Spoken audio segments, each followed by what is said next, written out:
Hello, in this tutorial I'll show you how to pin conversations in Google Messages.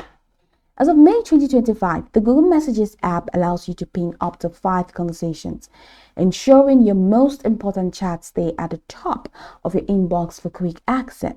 And here's how you can pin and unpin conversations. The first thing that you like to do is to open the Google Messages app on your Android device. Then locate the conversation you wish to pin. Let's say the second conversation is the one I want to pin. Now touch and hold the conversation until a menu appears at the top of the screen.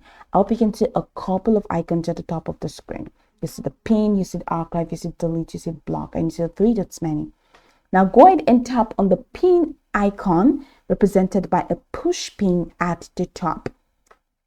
Now, the conversations will not appear at the top of your message list with a pin icon. I hope you can see that, making it easily accessible. So actually, as of May 2025, you can pin up to 10.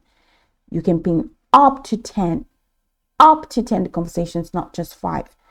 All right, so this is now in pin mode. Now this conversation is easily accessible. So no matter the kind of, or no matter the inflow of messages I get in my inbox, this message that is pinned has now become priority, so I can easily access this. Now, how can you unpin conversations?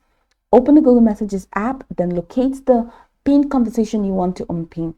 Now, touch and hold the conversation until the top menu appears. Now, go ahead and tap on the unpin icon to remove it from the pin section. And that's it. The conversation will return to its chronological position in your message list.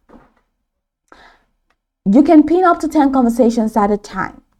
Pinned conversations are also synced with Google Messages for web.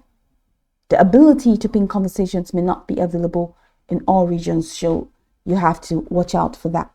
So go over the tutorial from the top to the bottom to get acquainted with the steps, and of course, once you're done, you'll be good to go. I hope this tutorial marvelously helped your search.